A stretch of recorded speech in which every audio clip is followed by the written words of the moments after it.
third model, I thought I'd show you a little bit about what a class setup can look like in Microsoft Teams. Now, this is the more theoretical of the three, and the reason for that is because there were actually some significant blocks and barriers for Microsoft Teams for kids, particularly because they weren't enabled to use Skype, and for that reason the option to do video calls, as you know is a feature of Teams, was a bit of an issue.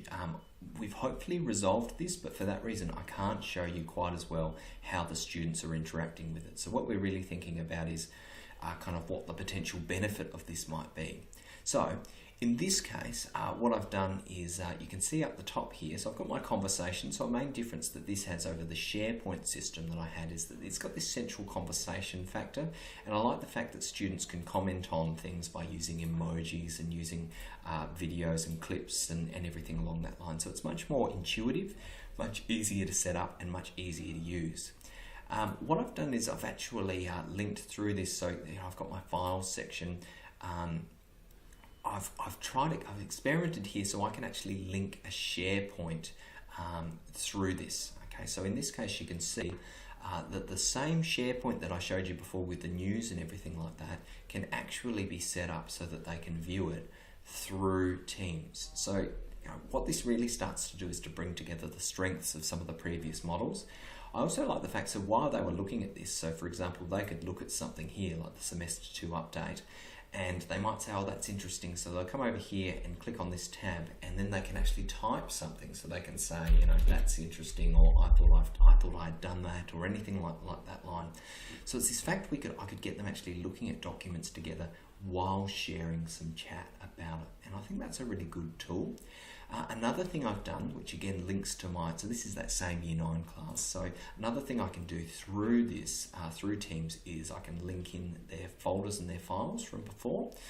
So this is where their individual files are, and they can still submit work through these files. They can still view everything. If I click on the file, I've still got everything there. I've still got their e-portfolio and all of their work. So that's the same, and it looks a little bit better, and they can still open it in SharePoint as well if they want to have a look at that. So this really just makes the life a little bit easier. What might this look like if I was doing a unit? Well, again, a benefit. So over here, instead of setting up that quick links system with the different sways, I've actually set up different channels for each of our units. So if I click on novel study, for an example, we actually did a digital book called The Girl Who Owned a City. So if I click on this will take us to the sway. So I created a sway with the book on there, and I could potentially be reading the book with them through this through this portal. Okay, so you can see on here, here's all the different pages of the book. And again, I might ask them a question as we go, and they can answer in the comment and share bits and pieces. So it just allows them to do multiple things at once. In the I've got another sway linked over here, which was an introduction to analysis. And in this case, I'm really getting them to, here I might be talking through what is analysis and how do we use it, what does it mean, and what are the features. And again, it works similarly to the SharePoint that I showed you before.